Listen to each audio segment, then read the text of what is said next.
par exemple, Lamine Yamal, Rafinha, Barcelone n'avait pas le droit à l'échec. Et franchement, Rafinha a assuré, Lamine Yamal encore plus, il a tout cramé. Donc on attend pareil des Madrilènes. Que Vinicius, il nous fait du show, parce que c'est ça son foot.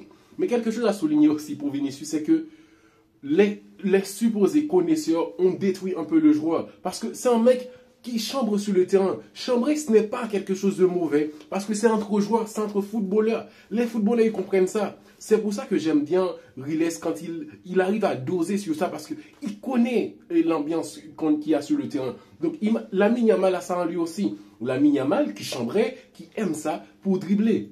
Eden Hazard, on a même parlé. Parce que c'est un dribbleur. Il sait que quand les joueurs commencent à le tourmenter, à le gêner un peu, il te dit, ouais, là, toi là, je vais te dribbler, je vais te mettre un petit pont. C'est comme ça qu'il, dans l'interview, il s'amusait à parler parce que c'est ça son style de jeu. Donc, enlève ça à Lamine Yamal. Le genre de mec qui va à corps chambrer, dribbler.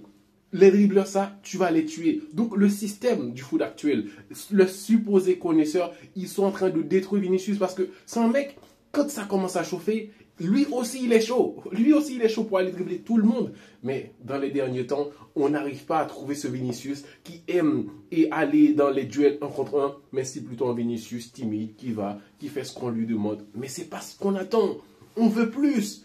Donc, Vinicius, il n'a pas droit à l'erreur. Donc, pour Mbappé, c'est un grand buteur. Donc, assurément, il va faire quelque chose. Il va marquer peut-être le mec. Parce qu'il y a déjà Rafinha qui a marqué, Ferran Torres, Lamine Yamal et le Julián Alvarez. Donc, il manque ce truc-là du côté des Madrilènes qui doivent gagner ce match-là contre Osasuna au moins 2 buts d'écart.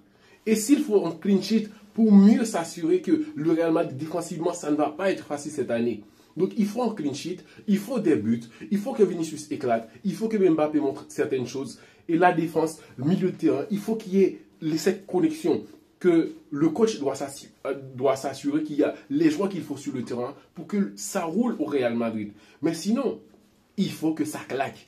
Il faut que l'entrée de Vinicius, l'entrée de Mbappé, ça se fait ressentir. Le Barça l'a fait. L'Atlético est passé nettement à côté, mais l'Atlético que j'ai vu, ça a été intéressant en première mi-temps. C'était vraiment l'Atlético qu'on attendait, qui allait faire une belle saison. Et le beau but de Julián Alvarez, ça nous a fait rêver un tout petit peu. Et puis après, ça commence. Non, ça recommence. Parce que c'est tellement décevant de voir cette équipe-là avec autant de bons joueurs. Mais il faut souligner quelque chose. Peut-être que cette saison, ils vont être au différent niveau footballistique. Parce qu'en première mi-temps, ça jouait. Ça passait le ballon et c'était plaisant.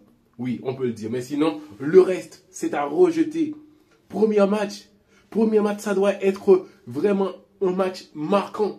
Mais pas que le but coup franc de Julián Alvarez pour ouvrir la page des coups francs en Espagne, mais sinon que c'est une équipe qui doit être compétitive pour aller chercher quelque chose. Mais non.